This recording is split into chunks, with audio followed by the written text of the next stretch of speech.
I was just going to go through these other chapters that we're not going to read. In chapter 20, we saw the righteousness of Jehoshaphat and everything that went on there. And now Jehoram slays his brothers. This must be Jehoshaphat's son. But he doesn't do very well. He slays his brother, marries Ahab's daughter, and reigns in wickedness. Elijah prophesies a plague upon the people and the death of Jehoram. The Philistines and others war against Judah. Jehoram dies of sore diseases. Ahaziah reigns in wickedness and is slain by Jehu. His mother, Athaliah, reigns in his stead. Jehoiada, the priest, makes Joash king. Athaliah is slain. Worship of the Lord is restored, and the priest of Baal is slain. Now, this is an interesting story. It was covered by another YouTube video that I was watching, and it's an interesting story, this whole thing with Athaliah, but it's not in our reading, and I'm not going to go through it. If you want to read it yourself, it is interesting. Joash and Jehoiada receive contributions and repair the house of the Lord. Isn't that wonderful? Jehoiada dies, Joash falls into idolatry.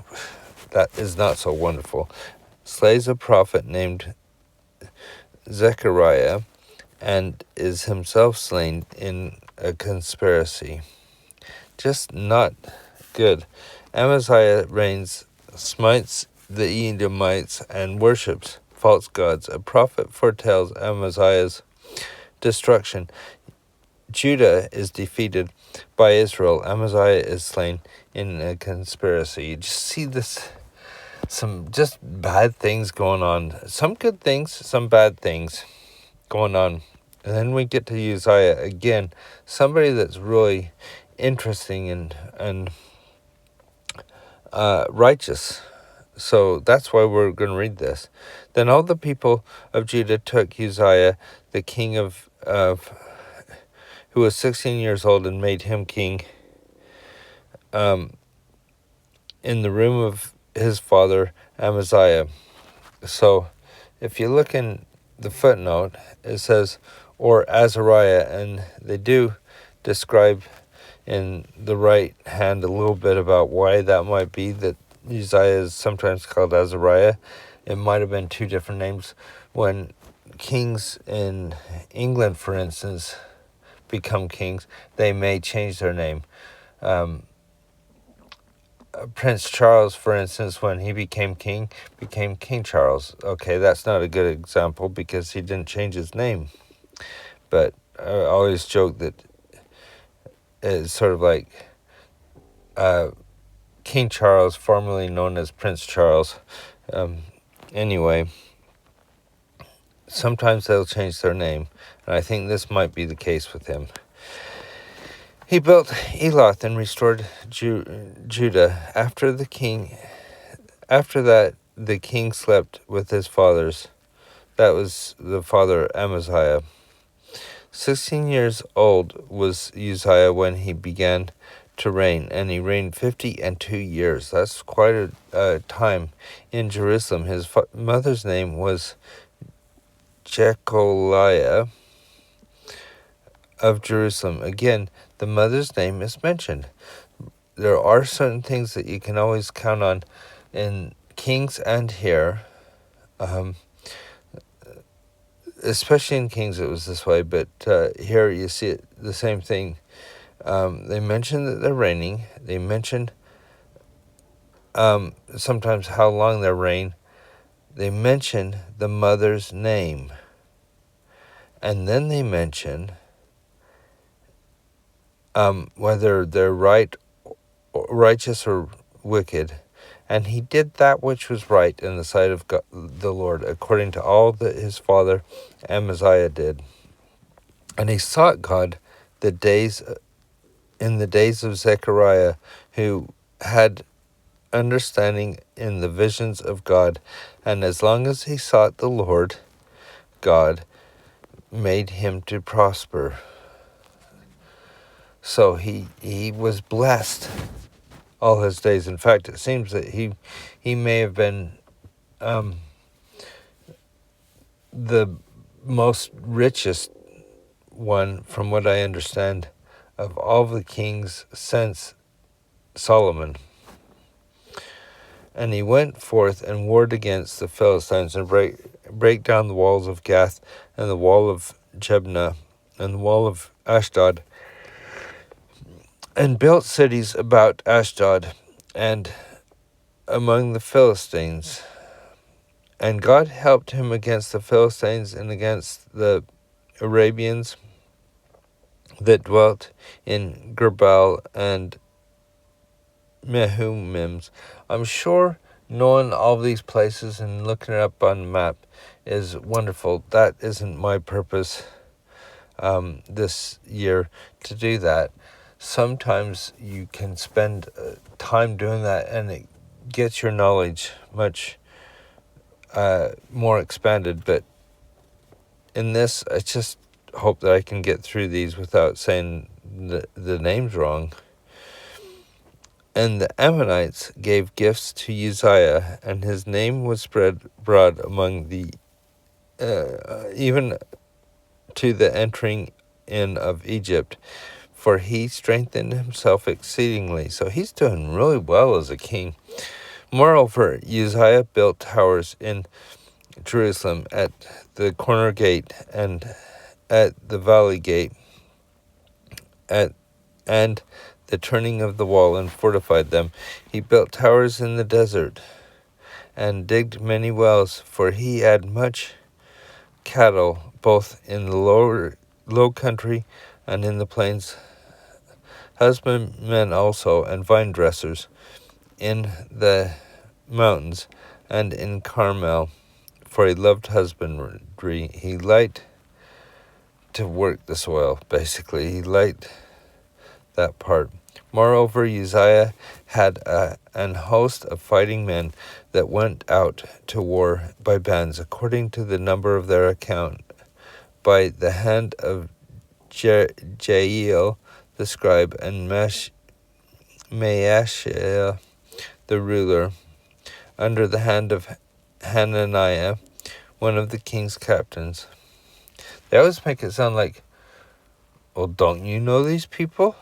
you know, and sometimes it's the only time you hear them in the scriptures. Other times they're in the scriptures, other places like in Kings or wherever. But it just, you get these names and you're going, okay, so I'm supposed to know these out of 1,000 other names that are given in the Bible. The whole number of the chief of the fathers of the mighty men of valor was 2,600 and 600, and under their hand was an army 300,000 and 7,500 that made war with mighty power to help the king against the enemy.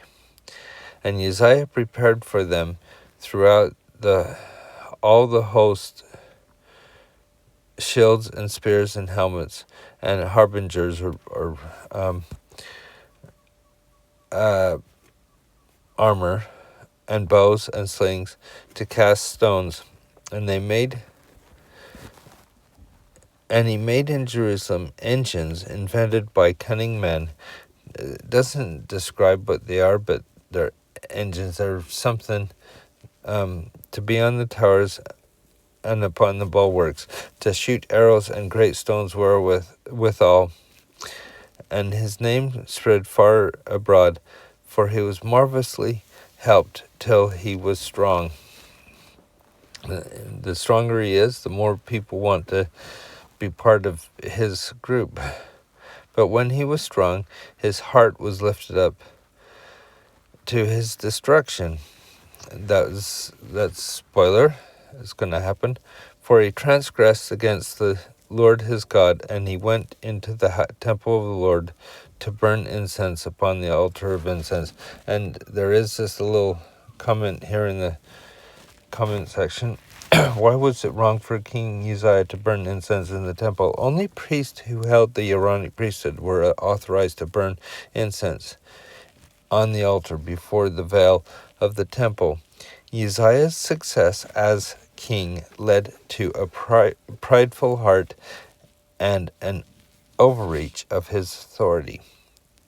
Regarding Uzziah's pride, Elder Ulysses Soares taught, it was during the reign of Uzziah that the kingdom of Judah experienced the greatest period of prosperity and influence since the reign of King Solomon.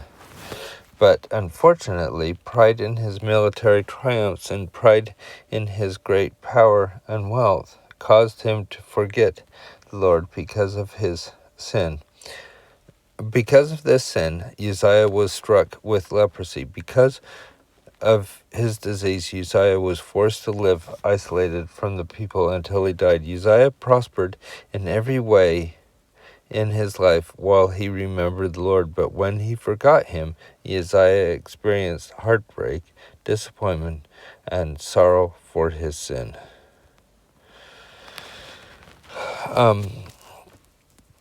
So that's it, as simple as that. He was doing something that he shouldn't be doing. Even if he was king, he didn't have any right to do that. And Azariah the priest went after him, and with him 80 priests of the Lord that were valiant men. And they withstood Uzziah the king, and said unto him, It appertaineth not unto thee, Uzziah, to burn incense unto the Lord, but the priests and the sons of Aaron that are consecrated to burn incense. Go out of the sanctuary, for thou hast trespassed, neither shall it be for thine honor from the Lord God. You can't just do things thinking, oh, well, a good example today, who has the right to decide when the sacrament is administered in a ward? It's the bishop. So when COVID was on, he was authorized to have the sacrament blessed and passed in homes that had the Aaronic priesthood in it. And now they expect you to go to church for that, or there are certain circumstances where somebody can have that if they cannot make it out. But it's the bishop that decides that. We don't just say, oh, well, we're going on holiday, we're going to have the sacrament in our place. You get the approval of the right people. That's the sort of thing we're talking about here. You don't go beyond your boundaries in that. But look what Uzziah does. Instead of saying, oh, sorry, I overstepped my boundaries, he says, Then Uzziah was wroth and had a censer in his hand to burn incense. And while he was wroth with the priests, the leprosy even rose upon his forehead before the priests in the house of the Lord, from beside the incense. And Azariah the priest and all the priests looked upon him, and beheld he was leprous in his forehead, and they thrust him out from hence. Yea, he himself hasted to go out, because the Lord had smitten him. Leper shouldn't be in the temple. That's one of the things they said. They shouldn't come to the temple. Now Uzziah can't even go to the parts of the temple that he would have been able to had he not been a leper. And Uzziah the king was a leper unto the day of his death, and dwelt in a separate house, being a leper, for he was cut off from the house of the Lord. And Jotham his son was over the king's house, judging the people of the land. So he basically took over from Uzziah at that point, even though Uzziah was still alive. Now the rest of the acts of Uzziah, first and last, did Isaiah the prophet write, the son of Amos write. So Uzziah slept with his fathers, and they buried him with his fathers in the field of burial, which belonged to the kings, for they said, he is a leper. And Jotham his son reigned in his stead. Overall, I think Uzziah was righteous. He did something that was really stupid, and he paid a very steep price for it.